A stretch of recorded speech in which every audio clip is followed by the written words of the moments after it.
आता ती तर प्रक्रिया आहे, ती होणारच. नार्कोटिक्सची असेल, ब्रेन मॅपिंगची असेल, ही प्रक्रिया होणार आहे. आणि ती अहवाल आल्याच्या नंतर तो कोर्टापुढे सुद्धा सादर होणारच आहे. कारण त्याच्यात खूप कुमार साहेब ऍक्टिव्ह आहेत. कुमार साहेब असा एक माणूस आहे, हे आम्ही ऐकून येत. आपल्याला त्यांचे काय कधी भेट नाही, ओळख नाही. कुटुंबाने मागणी केली, आपणही मुख्यमंत्र्यांना सांगितलं की हेच पारदर्शकपणानं चौकशी करू शकते, तर हेच पाहिजे.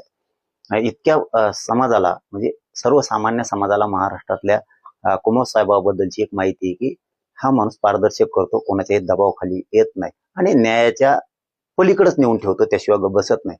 म्हणून तो अहवाल आल्याच्या नंतर एकदा कुमार साहेबांच्या हातात पडला की तुम्ही कल्पनाही करणार नाही अशी नावं जाणार आहे. पण मी त्याच्यावरती मला माहित असून सुद्धा काही गोष्टी मी बोलणार नाही आता की घडणार तपास किंवा लावून नार्को टेस्ट पर्यंत आणला, SIT पर्यंत आणला, मुख्यमंत्र्यांचे त्याच्यात स्वतः लक्ष घातलंय, इथपर्यंत तो विषय आणून ठेवलाय. पण तपास यंत्रणेला काही अडचणी येऊ नयेत म्हणून आपण प्रत्येक गोष्ट बोलून दाखवावीच असं काय नसतं. तुम्ही शांत डोक्यानं सुद्धा कार्यक्रम चांगल्या प्रकारे करू शकता. हे महाराष्ट्रातले जीवन काढणार नाही. खूप झाले परळी, कधी कल्पना दिवसानं त्याच्यात येणार, काही दिवसांनी आता टप्पा आहे, हळूहळू हळूहळू हळू सुरू आहे. हे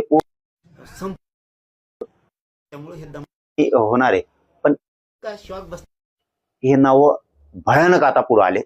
परळी हादरून जाणार आहे, हादरून. हे लक्षात ठेवा. महादेव मुंडेच्या प्रकरणात परळी पूर्ण हादरून जाणार. इतके मोठाले नाव त्याच्यात येणार आहे, फक्त त्याला दम लागणार.